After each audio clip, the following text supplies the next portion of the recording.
Hello friends, स्वागत है आपका हमारे यूट्यूब चैनल में। चलिए आज हम बात करने वाले हैं सबसे बड़ी और सबसे अहम खबर की। मैं आपको बताने जा रही हूं जो वीडियो बहुत ही तेज़ी से सोशल मीडिया पर वायरल हो रहा है। मैं आपको वो वीडियो इस वीडियो के अंदर दिखाऊंगी, लेकिन उससे पहले अगर आपने मेरे चैनल को सब्सक्राइब नहीं किया है तो मेरे चैनल को सब्सक्राइब कर लीजिए। साथ ही साथ मेरी वीडियोस को लाइक कर दीजिए और बेल आइकन ज़रूर प्रेस कर दीजिएगा ताकि मेरे आने वाली हर वीडियो की अपडेट आपको मिल सके। आपको दिखाती हूँ जो वीडियो बहुत ही तेज़ी से सोशल मीडिया पर वायरल हो रहा है। देखिए इस वीडियो को। और धमाकेदार एपिसोड में मैं अभिसार शर्मा आपका स्वागत करता हूं। और आज बेबाक में मैं पूरे तथ्यों के साथ आपको बताने जा रहा हूं कि किसानों और किसान बिल पर भारतीय जनता पार्टी और उनके प्रचार तंत्र से सावधान रहिए। पूरे तथ्यों और प्रमाण के साथ मैं आपके सामने एक एक करके सिलसिलेवार तरीके से बताऊंगा कि किस तरह से बीजेपी इस मुद्दे पर भ्रम पैदा कर रही है, गलत बयानी कर रही है और झूठ भी बोल रही है। मगर सबसे पहले सिंघू बॉर्डर का यह नजारा आप जानते हैं। इस वीडियो को दिखाने से पहले मैं आपसे एक बात कहना चाहता हूं। जो भी आंदोलन देश में एकता को बढ़ावा दे, जो भी आंदोलन सामाजिक भाईचारे को बढ़ावा दे, वो कभी गलत नहीं हो सकता। यह वीडियो देखिए, कुछ हिंदू और सिखों ने घेरा बनाया हुआ है और कुछ मुसलमान नमाज अता कर रहे हैं। कितना खूबसूरत नजारा है और कितना खूबसूरत संदेश देता है यह वीडियो। देखिए।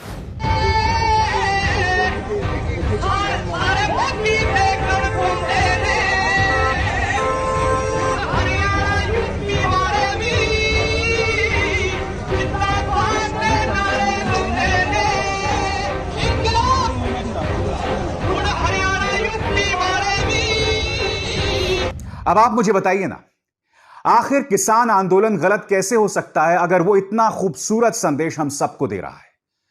गलत किसान हैं जिन्हें खालिस्तानी देशद्रोही बताया जा रहा है, या गलत वो हैं जो हम में बंटवारे पैदा करते हैं, जो हम में खाइयां पैदा करते हैं? मगर आज बेबाक के इस एपिसोड का मकसद है भारतीय जनता पार्टी के गलत और भ्रामक प्रोपेगेंडा का पर्दाफाश करना। मगर सबसे पहले आपके सामने मैं पेश करने जा रहा हूं 2014 को प्रधानमंत्री नरेंद्र मोदी का दिया गया यह बयान जो इस वक्त आपके स्क्रीन पर है। प्रधानमंत्री ने उस वक्त क्या कहा था और अब उनकी सरकार क्या कर रही है, इस पर गौर कीजिए। प्रधानमंत्री ने कहा था कि किसानों को उनकी सही कीमत क्यों ना मिले, किसान भीख नहीं मांग रहे हैं, वो इसके लिए मेहनत करते हैं और उन्हें सही कीमत मिलनी चाहिए। यह किसी और ने नहीं बल्कि 2014 में प्रधानमंत्री नरेंद्र मोदी ने कही थी। और आज उन्हीं किसानों के बारे में आपका क्या रवैया है? उन्हीं किसानों के खिलाफ आपने किन लोगों को उतार दिया है, किस तरह के प्रचार को उतार दिया है? उसी प्रचार का आज मैं पर्दाफाश कर रहा हूं। सबसे पहले इस चेहरे को देखिए।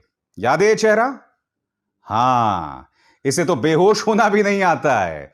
कपिल मिश्रा, वो कपिल मिश्रा जो आज की तारीख में भारतीय जनता पार्टी का प्रचार तंत्र का हिस्सा होकर हमें यह बतला रहा है कि किसान बिल के कितने फायदे हैं। यह वो कपिल मिश्रा है दोस्तों जिसने, आपको याद होगा, दिल्ली दंगों से ठीक पहले भड़काऊ बयान दिया था पुलिस की मौजूदगी में। पुलिस ने इस पर कोई कार्रवाई नहीं की। यही नहीं, इसने चेतावनी तक दी थी पुलिस की मौजूदगी में। किस तरह से, आप खुद देखिए। ट्रंप के जाने तक तो हम शांति से जा रहे हैं, लेकिन उसके बाद हम आपकी भी नहीं सुनेंगे अगर रास्ते खाली नहीं हुए तो। और अब देखिए इंडियन एक्सप्रेस की ये रिपोर्ट जो आपके स्क्रीन पर है। इंडियन एक्सप्रेस का ये कहना है कि कपिल मिश्रा के इसी बयान के बाद कुछ व्हाट्सएप ग्रुप्स बने। इन व्हाट्सएप ग्रुप्स के जरिए झूठी और फर्जी खबरों का प्रचार प्रसार हुआ और दिल्ली में दंगे शुरू हो गए। आज इसके जैसे लोग उतारे जा रहे हैं मैदान में किसान बिल के फायदे गिनाने के लिए। वाकई क्या भारतीय जनता पार्टी के पास थोड़ी सी भी प्रतिभा नहीं है? क्या उनके प्रचार तंत्र के पास इतनी सी भी प्रतिभा नहीं है? बात यहां नहीं रुकती है दोस्तों, आगे देखिए। इन्होंने आपके स्क्रीन पर इस शख्स को उतारा, इसे किसान बताते हुए। इस शख्स को आप देख रहे हैं। अब इसे बीजेपी का प्रचार तंत्र किसान बता रहा है। अब देखिए ये दो तस्वीरें। यहां पर यह दिखाई दे रहा है भारतीय जनता पार्टी के फर्जी तंत्र, मेरा मतलब प्रचार तंत्र के मुखिया अमित मालवीय के साथ। अब यहां देखिए एक बार फिर यह दिखाई दे रहा है बेहोश मिश्रा अर्थात कपिल मिश्रा के साथ। तो आप देख सकते हैं लोगों को किसान बताकर मैदान में उतारना और कहना कि साहब हमें किसान बिल से कोई दिक्कत नहीं है। अब भारतीय जनता पार्टी का आईटी सेल इस शख्स की तस्वीर को भी वायरल कर रहा है। बता रहा है कि यह शख्स एक मुसलमान है जो सिख बन के प्रदर्शनों में शामिल हो रहा है क्योंकि इसकी मूंछ नहीं है, जबकि आईटी सेल के गुर्गों ने बाकायदा डिजिटल तरीके से इसकी मूंछ को हटाया क्योंकि उसकी असली तस्वीर यह है। आखिर कितनी हदों को पार करेगा बीजेपी का आईटी सेल? आखिर कितना गिरेगा बीजेपी का प्रचार तंत्र? यह इनका प्रचार तंत्र है, इससे आपको बचना होगा। और बात यहां नहीं रुकती है दोस्तों, आपकी स्क्रीन पर यह है शरद पवार का आज से कई साल पहले लिखा गया खत। इसमें शरद पवार यह बता रहे हैं कि एपीएमसी के अंदर सुधार होना चाहिए, बस इतना बता रहे हैं। मगर अब मैं आपको बतलाने वाला हूं कि किस तरह से कई पत्रकारों ने शरद पवार के इस चिट्ठी के नाम पर एक सुपारी ले ली है बीजेपी के नाम की। अब वो ये बतला रहे हैं कि पहले तो शरद पवार ने यह कहा था, अब ऐसा क्यों कर रहे हैं।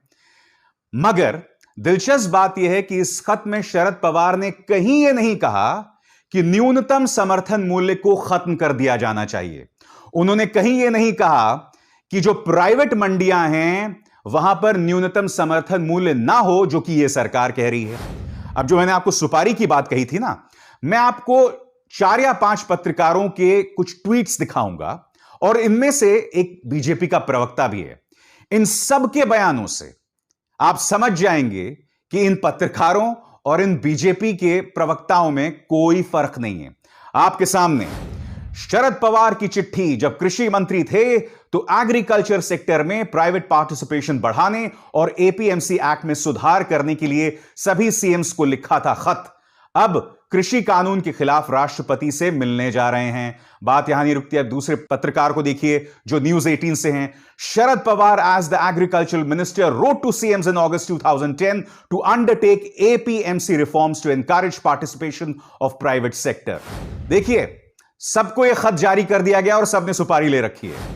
अब ये सज्जन को देखिए। Sharad Pawar as the agricultural minister in 2010 wrote to chief ministers to undertake APMC reforms in order to encourage the participation of private sector in the agricultural sector. Government sources say. शुक्र है इस पत्रकार ने सरकारी सूत्रों का हवाला तो दे दिया, मगर दिलचस्प बात यह है दोस्तों, सबकी भाषा एक सी है। अब अगले पत्रकार को देखिए। एनसीपी प्रमुख Sharad Pawar speaks. Sharad Pawar, as the agricultural minister, wrote to CMs to undertake APMC reforms to encourage participation of private sector. Now taking U-turn. Why?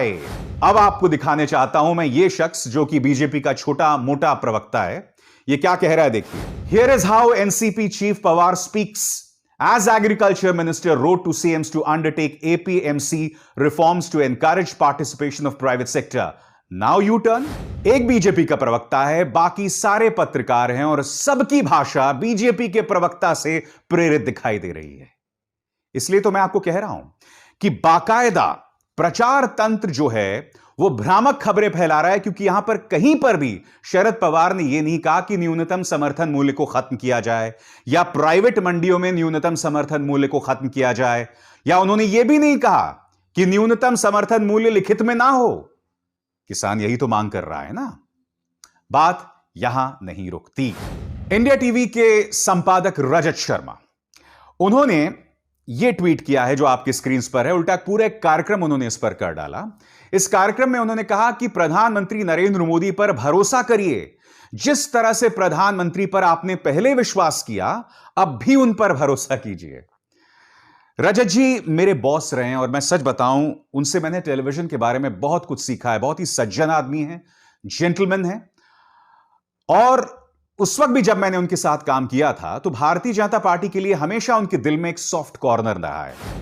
मगर अब जो किया जा रहा है पत्रकारिता के नाम पर, वो बिल्कुल हजम नहीं हो रही दोस्तों। उन्होंने कहा प्रधानमंत्री नरेंद्र मोदी पर विश्वास कीजिए। तो अब मेरे कुछ सवाल हैं। आपको याद है नोटबंदी के दौरान प्रधानमंत्री ने क्या वादा किया था? भूल गए हैं तो सुन लीजिए मित्रों, सुनिए। मैंने सिर्फ देश से 50 दिन मांगे हैं, 50 दिन। उस नोटबंदी के चलते इस देश की अर्थव्यवस्था की बखिया उधेड़ गई, बर्बाद कर दिया देश की अर्थव्यवस्था को, और हमसे कहा जा रहा है कि प्रधानमंत्री की पुरानी बातों पर विश्वास कीजिए। मुद्दा नंबर 2, 2 करोड़ नौकरियां देने का वादा किसने किया था मित्रों? प्रधानमंत्री ने किया था। क्या हुआ? अब खबर यह है कि पिछले 50 सालों में नौकरी को लेकर इस वक्त भारत में सबसे गंभीर संकट चल रहा है। यह मेरे शब्द नहीं है, यह आपके स्क्रीन पर जो खबर है वो बतला रही है। अब तीसरे मुद्दे पर गौर कीजिए। याद है आपको चीन को सुनिए तो सही। चाइना के साथ उनकी इन जो हरकतों के खिलाफ आवाज उठानी चाहिए थी। लाल आंख कर करके चाइना को समझाना चाहिए था। तो चीन को लाल आंख, मगर कुछ दिनों पहले क्या हुआ? चीनी सैनिकों ने बिहार रेजिमेंट के हमारे 20 वीरों को शहीद कर दिया। और उसके जवाब में मीडिया, गोदी मीडिया, यह झूठ बताता रहा कुछ कब्रगाह दिखा के कि देखिए हमने उनके 100 सैनिक मार दिए। और प्रधानमंत्री ने आज तक अपने मुंह से चीन शब्द तक का इस्तेमाल नहीं किया। तो रजत जी, पूरी इज्जत के साथ, क्योंकि मैं आपकी बहुत इज्जत करता हूं, मैं आपसे कहना चाहता हूं कि जब आप कह रहे हैं और आपका चैनल बहुत लोग देखते हैं, आप कहीं ना कहीं उसी प्रचार तंत्र का हिस्सा हो गए हैं। आप जब कह रहे हैं कि प्रधानमंत्री पर विश्वास कीजिए, तो कैसे करे किसान विश्वास भाई? देश कैसे विश्वास करे? अब इनके प्रचार का एक और नमूना मैं आपको बतलाता हूं। आपकी स्क्रीन पर यह है सुधांशु त्रिवेदी। सुधांशु त्रिवेदी को दोस्तों मैंने सुना था आज तक पर, और उन्होंने 2-3 बातें कही थी बहुत ही हास्यास्पद। सबसे पहली बात पर गौर कीजिए।